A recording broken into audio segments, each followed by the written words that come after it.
en su consulta. Les va a dar muchas satisfacciones. Entonces, ¿qué sería la lumbalgia? La lumbalgia es un síntoma, no es ni siquiera un signo. Bien, no lo puedo conectar, ahí nos quedaremos en eso. Entonces, la lumbalgia es el dolor de la espalda baja. Y cuando ponemos síndrome doloroso lumbar, efectivamente nos estamos refiriendo a 4 síndromes que traigo ahí. Uno es el síndrome doloroso lumbar típico. Y le vamos a poner secundario A. Si ustedes dominan su muñequito, podrán decir a una probable hernia posterolateral de L4-L5, clínicamente, sin haberle hecho la resonancia. Va a ser tan sencillo como que se fundió el foco de este salón y los demás están prendidos. Entonces sucede cuando si se fundió el foco del 203. Bueno, pues así vamos a aprender esto. Porque si está afectado, la pregunta que dice el doctor, si está afectado el miotoma, el reflejo del C6, el miotoma del C6 y el dermatoma del C6, es que el nervio completo está bloqueado. ¿Y por qué puede estar bloqueado? Por un tumor. Pero para que sea un tumor tuvo que haber sido bloqueando poco a poco, creciendo. En cambio, si la persona le cayeron unos costales de cemento en la cabeza cuando estaba trabajando, y inmediatamente después empezó con eso, ya sabemos que fue o por una fractura o por una hernia de disco. Y si son las dos manos, es una hernia muy grande o una fractura. Y si fue en C6, sabríamos nosotros que es la vértebra de C5. Y entonces podemos hacer todos los estudios enfocados a eso. ¿Quién nos lo dijo eso? La clínica. O sea, cuando revisamos una rodilla, como hoy les estaba enseñando a uno de sus compañeros, a una de sus compañeras le encontré una ruptura del cuerno posterior del menisco lateral y una lesión del ligamento cruzado anterior leve. Y la otra compañera que la vieron, ya le habían dado tratamiento, encontramos una hernia probable de cierto nivel y se le dijo, porque querían practicar en la exploración. Entonces, en una sola consulta, si ustedes manejan bien esto, van a poder hacer su diagnóstico. Y por lo tanto, van a poder hacer bien su tratamiento, doctora. El nivel de C7, dermatoma.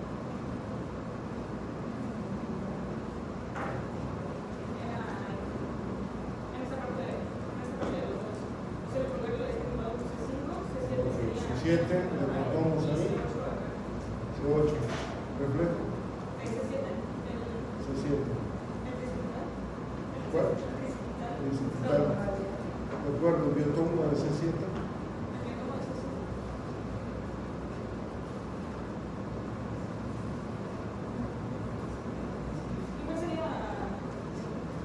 No. ¿O cuál es? ¿Cuál sería ese? Podría ser a nivel del codo, podría ser a nivel de la muñeca, ¿no? Bien. Entonces, no andaba tan mal. Entonces la lumbalgia va a ser manifestación de otras patologías. De cada 100 pacientes que tienen lumbalgia, vamos a saber la causa solamente de 20%. Es decir, de 80 no vamos a saber cómo quitamos la lumbalgia. Y eso es entendible, eso es lo que vamos a ver en la plática. ¿Por qué es entendible? ¿Qué puede doler en la espalda? Vísceras y pueden doler estructuras musculoesqueléticas. Entonces, un problema renal, la misma vesícula, un problema de ovario y a nivel de las vértebras, los huesos, no duelen los huesos, pero sí la parte perióstica, los discos, los ligamentos, los tendones, los músculos, las mismas articulaciones. Entonces hay muchas estructuras que pueden doler. Entonces, casi yo diría que cuando voy a tratar a un paciente lumbalgia, tengo que hacer diagnósticos diferenciales. Uno de ellos sería la infección de vías urinarias y un problema renal. Por eso siempre vamos a explorar el biorramo. ¿Qué más buscamos en la lumbalgia? Descartar una sacroileitis, es decir, que no tenga una lumbalgia sin un dolor a nivel de la sacroiliaca. Entonces es un problema articular. Pero los pacientes pueden tener una lumbalgia por una hernia de disco, más un problema renal, más una sacroileitis. Y entonces el problema para la cuestión renal puede ser un antibiótico y un antiséptico. Para el problema lumbar puede ser un relajante muscular y un analgésico. Y para la sacroileitis, un antiinflamatorio y algún medicamento para la articulación, como podría ser la glucosamina o el colágeno. Entonces, pero si el paciente tiene una afectación de una de las raíces, y ahora, cuando hablamos de radiculopatía, se le duerme el dedo C6, o sea, la parte de C6. Entonces ustedes te van a decir, tiene radiculopatía a C6. ¿Sí se entiende? Se le duermen los dedos del medio. ¿Tiene radiculopatía? ¿Qué, doctora? A C7. Se le duermen los dos dedos chiquitos. Radiculopatía a C8. Entonces, si es derecha, radiculopatía derecha. Ahora, ¿cuándo decimos que está comprometido todo? Decíamos cuando hay dermatomo, miotomo y reflejo, y los tres están comprometidos. Entonces decimos que está sistematizado. Bien, entonces hoy pasábamos visita con alguno del equipo que fueron hoy. A la 1:30 pasó visita en el hospital con los médicos residentes. Y fue muy grato para mí que les preguntara a ellos. Se hacían bolas, pero me contestaron muy bien delante de los residentes y de los internos. Entonces, si este paciente que tengo acá tiene una fractura expuesta de fémur que presentar y su fractura segmentaria, de acuerdo a Lucilo y Anderson, es una fractura expuesta de ¿qué grado?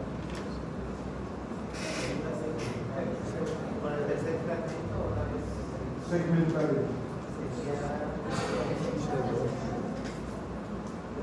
Ellas contestaron bien. Ustedes están haciendo bolas. ¿Por qué? Tendría que decir, ¿es una A, es una B o es una C? Es una C. Y si es una C, es una fractura ¿de qué grado? De tercer grado. Entonces les decía, ¿alcanzó a cubrir la cobertura? Sí, doctor, alcanzó a cubrir. Si alcanza a cubrir, es una de tercero, A, B o C. Sí.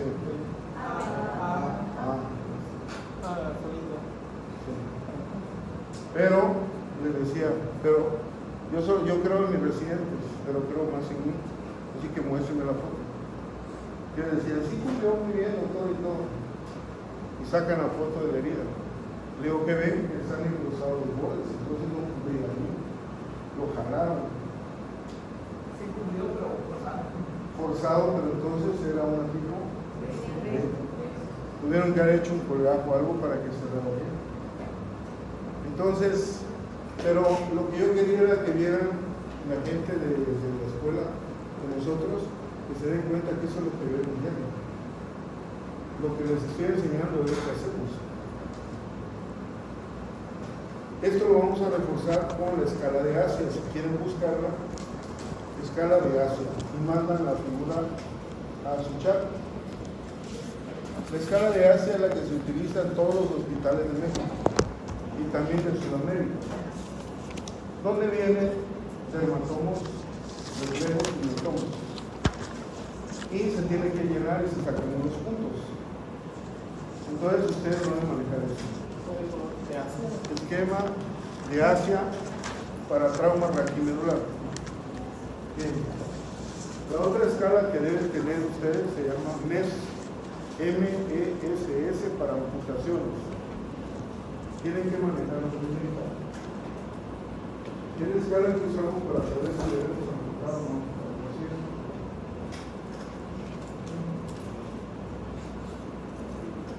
¿Por qué? Porque si vamos a amputar a un paciente por un accidente muy grave, le tengo que ofrecer alguna escala para decirle, mira, de acuerdo a estos criterios, cumples con amputar o estás en el límite. Vamos a hacer un esfuerzo, tanto ustedes como yo, para salvarte tu pierna, pero el pronóstico en ese momento es de verdad. Es más fácil a que yo le diga, no, es que te voy a amputar porque está muy mal, te va a envenenar. Y luego vamos amputando a gente que pudo haber tenido su pierna. Y si fuéramos nosotros, nos gustaría que nos dieran una oportunidad de salvarnos. ¿De acuerdo? Entonces, por eso tienen que saber las escalas. La otra cosa que tienen que saber es a imponer su criterio, siendo internos. ¿Cómo van a imponer su criterio? Con educación. Entonces, vamos a amputar a un paciente y la doctora puede decir, oiga doctor, en la escala de mes tiene una escala de 5. No nos vamos a meter en problemas si se amputa. Entonces el especialista puede decir, ay, ¿sabes qué? Mejor, a ver, ¿cómo le sacaste? Pues a lo mejor no se le sabe. ¿De acuerdo? O están buscando una fractura a nivel del sacro y resulta que el problema está a nivel del ombligo. Entonces, si el problema está a nivel del ombligo, ¿qué vértebra debe tener fracturada? T10. Y entonces nosotros vamos a buscar en la radiografía T10, un nivel arriba y uno abajo. Es decir, T9, T10 y T11, y ahí vamos a encontrar el problema. No se trata nada más de pidámosle radiografías y a ver qué sale, sino ustedes ya saben que van buscando. Entonces, eso que van a aprender y que están aprendiendo les va a servir para recuperar parte de lo que empezaron buscando. Si les va bien con un paciente y les va bien con otro, esos pacientes les van a pagar bien y les van a recomendar. Y cuando vengan a ver, ya se hicieron famosos. Y entonces tienen muchos pacientes. Podrán cobrar, como médicos generales, que cobran 150, hay médicos generales que cobran 700. Y si tienen 10 pacientes al día, son 7 pesos diarios. No es nada despreciable ganar así, ¿verdad? Bien, ¿alguna pregunta? Nos quedan unos minutos, entonces les voy a mandar la plática de esta de lumbalgia y vamos a entrar a revisarla, lo más importante en la próxima clase, y nos vamos a meter a hernia disco y a la ciática, al lumbociático. Tienen que aprender los tratamientos. Yo les voy a dar los tratamientos que uso, ¿ok? Y los ejercicios que uso. Y se los voy a dar con la confianza porque de todo el grupo que se lo voy a dar, tal vez uno o dos lo van a tener. Los demás se los voy a olvidar y cuando lo quieran buscar, ya les va a dar pena llegar al consultorio a ver si pagándome les puedo enseñar a manejar una lumbalgia. Les tendría que cobrar un cargo. Bien, entonces, lumbalgia, dolor de espalda baja, no es una enfermedad, es síntoma. Y entonces, cuando pongan diagnóstico lumbalgia, tienen que llevar qué sospechan. Aquí vamos a ver 4 síndromes dolorosos lumbares, y uno de ellos los va a sacar de onda. Síndrome doloroso lumbar típico, de la espalda baja. El otro se llama síndrome doloroso lumbociático. Entonces, duele la lumbar y duele el ciático. Entonces hay lumbociático derecho, lumbociático izquierdo o lumbociático bilateral. Pero también puede ser solamente ciático. Y eso es lo que conocen como ciática derecha, ciática izquierda o ciática bilateral. Y está el otro síndrome, que es el síndrome neural intermitente, que eso se da en la gente muy grande, que camina y le duele, se sienta y se quita el dolor, vuelve a caminar un poquito y ya le duele, se sienta o se acuesta y se le quita el dolor. Eso nos habla de un canal lumbar estrecho. O sea, ya tenemos 3 síndromes. Y el último síndrome, ese síndrome yo ni tenía ni idea. O sea, realmente después de estudiar y encontrar, se llama síndrome doloroso lumbar atípico. ¿Sí, doctora? Doloroso lumbar intermitente.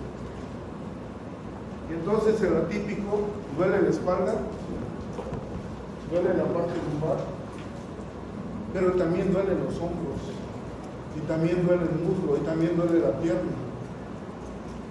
Y entonces uno podría confundirse y decir, o se está haciendo, o tiene muchos problemas emocionales, pero no, así está tipificado como un síndrome doloroso lumbar atípico. ¿Cuándo vamos a usar esteroides? Vamos a usar esteroides en donde hay radiculopatías,